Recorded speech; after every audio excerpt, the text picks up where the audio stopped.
सबसे बड़ी एक दर्दनाक खबर आई जिसने बस्तर की लाल धरती को उन बेगुनाहों के खून से और लाल कर दिया। बस्तर निवासी समाज हमेशा से चाहता है कि बस्तर में शांति कायम हो और सरकार को ठोस कदम उठाने चाहिए। गांव में अब सन्नाटा है और हर घर की आंखें नम हैं। स्कूल में ताले पड़े हैं, बच्चे डरे हुए हैं। गांव के बुजुर्गों का कहना है कि ये पहली बार नहीं हुआ है, लेकिन अब डर के साए और घना हो गया है। इस खबर के बाद अंत में एक सरकार के लिए सवाल छोड़ जाते हैं। जिस माटी से उठे थे अरमान, उसी में दफना दिए गए। कहीं किताबें, कहीं खून, दोनों एक साथ बहा दिए गए। बस्तर पूछ रहा है सरकार से, क्या अब भी वक्त नहीं आया जब बंदूकें नहीं बच्चों के हाथों में कलम दिया जाए? एक अरमान था किताबों से लड़ने का, बंदूकों के बीच वो दब गया। कब तक खून की होली खेली जाएगी बस्तर के पहाड़ों में? कब तक चिताएं जलेंगी बस्तर की रातों में? कभी किताबों से भरी झोली अब खामोश है, फिर एक माँ की गोद सूनी है और बगल में लाशें हैं। तारीख था 17 जून। छत्तीसगढ़ के बस्तर से सबसे बड़ी एक दर्दनाक खबर आई जिसने बस्तर की लाल धरती को उन बेगुनाहों के खून से और लाल कर दिया। नक्सलियों ने 2 छात्र समेत एक ग्रामीण की निर्मम हत्या कर दी। दरअसल पेड्डाकोरम गांव में नक्सलियों ने जिस बेरहमी से 3 मासूम जिंदगियों को मिटा दिया, उसने न सिर्फ एक गांव बल्कि पूरी आदिवासी समाज को झकझोर कर रख दिया। बीजापुर जिले के पेड्डाकोरमा गांव में नक्सलियों ने जो किया, उसने सिर्फ 3 जिंदगियों को नहीं छीना, बल्कि 2 परिवारों की रग रग से उम्मीद भी नोच ली। 13 साल का अनिल मारवी गांव के सरकारी स्कूल के 7वीं का छात्र था। रोज नंगे पांव स्कूल जाता था, लेकिन सपनों की उड़ान ऊंची थी। अनिल के मासूम हाथों में आज कलम नहीं, उसकी तस्वीर की माला थामी है। 20 साल का सोमा मोडियम एक साधारण आदिवासी परिवार का लड़का, जिसने एनसीसी ज्वाइन कर अपने गांव का नाम ऊंचा करने का ठाना था। अब वह आबकारी निरीक्षक बनने की तैयारी भी कर रहा था।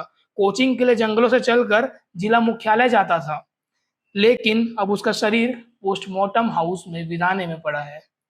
तीसरा मृतक कृष्णा कुंजाम, ग्रामीण स्तर पर खेती मजदूरी करने वाला शख्स, जो किसी भी राजनीतिक विचारधारा से दूर दूर तक नाता नहीं रखता था, बस अपने खेत और बच्चों की चिंता करता था। इन तीनों की निर्मम हत्या नक्सलियों ने कर दी। क्यों? मिली जानकारी के अनुसार नक्सली गांव के 10 से ज्यादा लड़कों को बंधक बनाकर अपने साथ लेकर गए।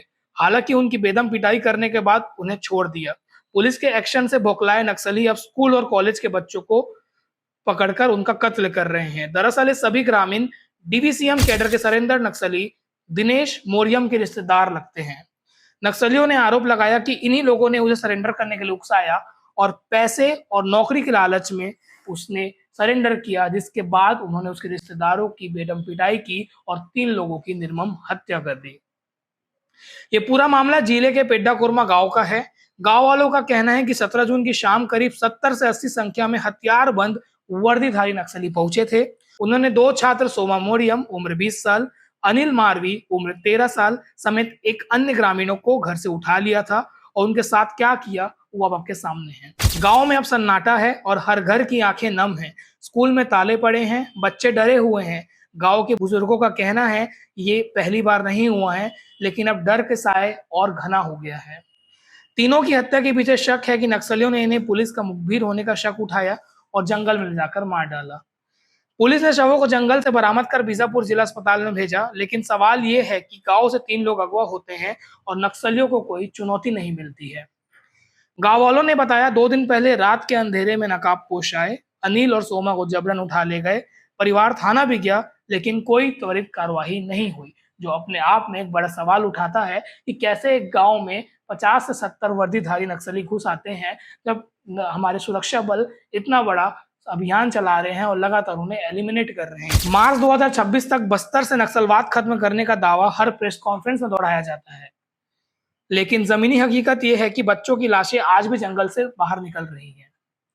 सरकार को यह समझना होगा कि सुरक्षा सिर्फ सड़कों से नहीं, विश्वास से आती है, और जब तक बच्चों को पढ़ने का हक, गांव को जीने का हक नहीं मिलेगा, तब तक शांति सिर्फ एक शब्द बनी रहेगी। इस घटना की निंदा सर्व आदि समाज ने भी की है। उन्होंने प्रेस कॉन्फ्रेंस कर क्या कहा, पहले आप वो सुनिए। मैं फिर से आप लोगों को दोहराना चाहता हूँ, बताना चाहता हूँ कि हिंसा का किसी भी मायने में और कहीं से भी समर्थन नहीं किया जा सकता है।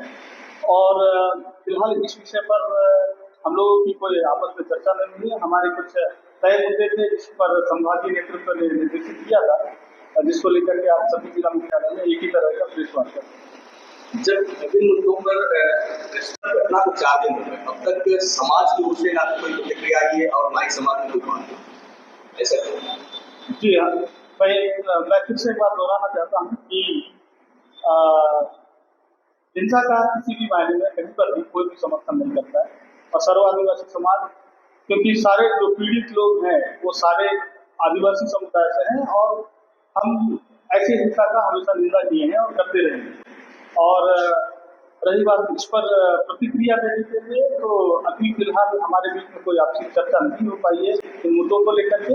जब इन मुद्दों पर चर्चा होगी तो आने वाले समय में आप लोगों को जरूर इससे अवगत कराएंगे। एक बड़ा सवाल ये है कि नक्सलवाद में नई समस्या नहीं होता, हमेशा बेगुनाह आदिवासी माने जाते हैं, तो फिर इसका मंथन में बहुत विकल्प रहा है। नहीं, लगातार हमारे लोग इन विषयों पर बातचीत कर रहे हैं और इसके स्थायी समाधान के लिए जो भी प्रयास उठाए जा रहे हैं उसका हम बराबर उसका अवलोकन करते हैं, चिंतन करते हैं, मनन करते हैं और समाधान होना चाहिए, क्योंकि नक्सल हिंसा से निश्चित तौर पर आदिवासी समुदाय को काफी नुकसान हुआ। समाज के शांति वार्ता के पक्ष में है, शांति वार्ता को लेकर समाज कोई अपनी बात रखे।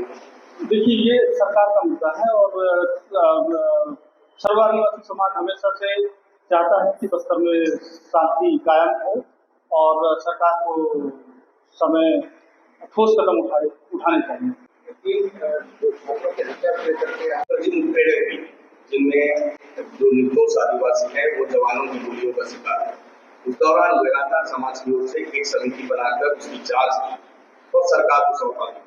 क्या इस मामले में इस बार सर्व आदिवासी समाज या गोंडवाना समाज ऐसी कोई समिति बनाएगी या आप में जाकर इस मामले की जांच करेंगे? इस विषय को लेकर चूंकि यह जानकारी अभी हाल की है, घटना हाल की है और इस पर विचार कर रहा है और शायद सर्व आदिवासी समाज एक जांच दल भी बना सकता है। अभी उस पर चर्चा चल रही है कि इस जांच दल में कौन कौन होंगे। और रही बात, जब भी कोई घटना होती है तो निश्चित तौर पर सर्व आदिवासी समाज इन मुद्दों पर व्यापक तौर पर जांच पड़ताल करता है और जहाँ पर उसे देना चाहिए ताकि सभी के साथ मिल जाए। सर्व आदिवासी समाज के पदाधिकारी ने क्या कहा आपने सुना। उन्होंने साफ कहा है कि वो शुरू से शांति चाहते हैं बस्तर में, और नक्सलवाद के द्वारा जो शांति वार्ता की बात की जाती है तो उन्होंने साफ कहा है कि ये सरकार का मसला है, पर बस्तर में बेगुनाहों का खून नहीं बहना चाहिए। अब वक्त है कि सरकार आगे आए, पीड़ितों को न्याय दिलाए और बस्तर की धरती को फिर से बच्चों की हंसी से गुलजार करे, ना कि चिताओं की आग से। इस खबर के बाद अंत में एक सरकार के लिए सवाल छोड़ जाते हैं। जिस माटी से उठे थे अरमान उसी में दफना दिए गए, कहीं किताबें कहीं खून दोनों एक साथ बहा दिए गए। बस्तर पूछ रहा है सरकार से, क्या अब भी वक्त नहीं आया जब बंदूकें नहीं बच्चों के हाथों में कलम दिया जाए? एक अरमान था किताबों से लड़ने का, बंदूकों के बीच वो दब गया। धन्यवाद।